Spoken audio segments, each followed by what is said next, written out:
காரியம் இருளான்னு இருக்கு. அப்படியே போனால் சண்டீச நாயனார் பூசை. சண்டீச நாயனார் பூசை எப்படி இருக்கிறாரு? அப்படியே ஆத்தங்கரையில் உட்காந்துருக்கிறார். நமக்கெல்லாம் வீட்டில் பேனை போட்டு உக்காந்தாவே பூசை பண்ண முடியல. ஆத்தங்கரையில் பூசை பண்ணுறாரு. அப்பா வந்து என்ன செய்கிறாரு? கண்டபடி திட்டுறார்.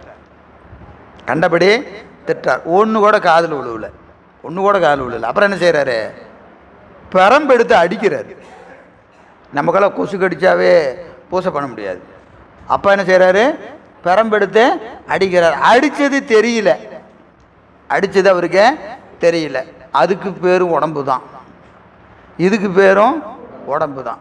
இங்கே உக்காந்தா பேசுனா கேட்குறது இல்லைங்க. 3 வீதி தள்ளி மைக் செட்டில் ஒரு சினிமா பாட்டு பாடிட்டு இருக்கு. இங்கே அப்படியே தெளிவாக கேட்குது. இளையராஜா சாங் அப்படியே அப்படியே மெல்லமாக பாடினா கூட இதில் விழுந்து என்ன செய்யுது? அது இந்த பாட்டு தானே, இந்த படம் தானே. நல்லா எப்போ கேட்குது? பூசையில் உட்காந்தா தான் நல்லா கேட்குது, மற்ற நேரத்தில் கூட கேட்குறதில்ல. ஏன்னா நான் இந்த அறிவு மருளில் இருப்பதுனால இருள் நல்லா தெரியுது. அவங்க அருளில் நிற்கிறதுனால திட்டுறதுன்னு தெரியல. அடித்து 6 நாட்கள் கண்ணப்ப நாயனார் தன்னை மறந்து நின்னார். அவருக்கு உடம்பு என்னாச்சு? ஒளி ஆயிடுச்சு. அருள் தேகம்னு பேர். இப்போ மாயை என்னாச்சு? பூசைக்கு துணை செய்து நிற்கிறது ஞானிகளுக்கு. நமக்கு என்ன செய்யுது? இடைஞ்சலாக நிற்குது. அது மாயின் குற்றம் அல்ல, நம்முடைய அறிவின் குற்றம், நம்முடைய அறிவினுடைய குற்றம். சரிங்களா?